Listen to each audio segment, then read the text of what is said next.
আগামী জাতীয় সংসদ নির্বাচনের আড়াই মাস আগে নতুন রাজনৈতিক জোট গঠিত হতে যাচ্ছে এমন ঘোষণাই দিয়েছে জাতীয় নাগরিক পার্টি এনসিপি। দলীয় কার্যালয়ে মনোনয়ন প্রত্যাশীদের সাথে 2 দিনের মতবিনিময় শেষে সংবাদ সম্মেলনে এ তথ্য জানান এনসিপির মুখ্য সমন্বয়ক নাসিরউদ্দিন পাটোয়ারি। তিনি বলেন, বিএনপি জামায়াতের বাইরে নতুন একটি রাজনৈতিক অ্যালায়েন্স খুব শীঘ্রই প্রকাশ পাবে। এই জোট ধর্মীয় ফ্যাসিবাদ, চাঁদাবাজি, দুর্নীতি এবং সন্ত্রাসবাদের বিরুদ্ধে কাজ করবে এবং 300 আসনেই প্রার্থী দেবে।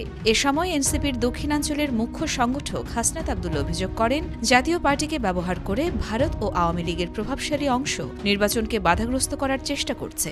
নেতারা আরও বলেন, জুলাই অভ্যুত্থানের পর প্রশাসনকে ভাগ বাটোয়ারার মানসিকতা থেকে বেরিয়ে এসে দেশের রাজনৈতিক শক্তিগুলোকে সংস্কারমুখী ভূমিকা নিতে হবে। নতুন জোটের আনুষ্ঠানিক ঘোষণা কয়েকদিনের মাঝেই আসার ইঙ্গিত দিয়েছে এনসিপি। ইয়োরমা শায়ের জাহান, দেশকাল নিউজ।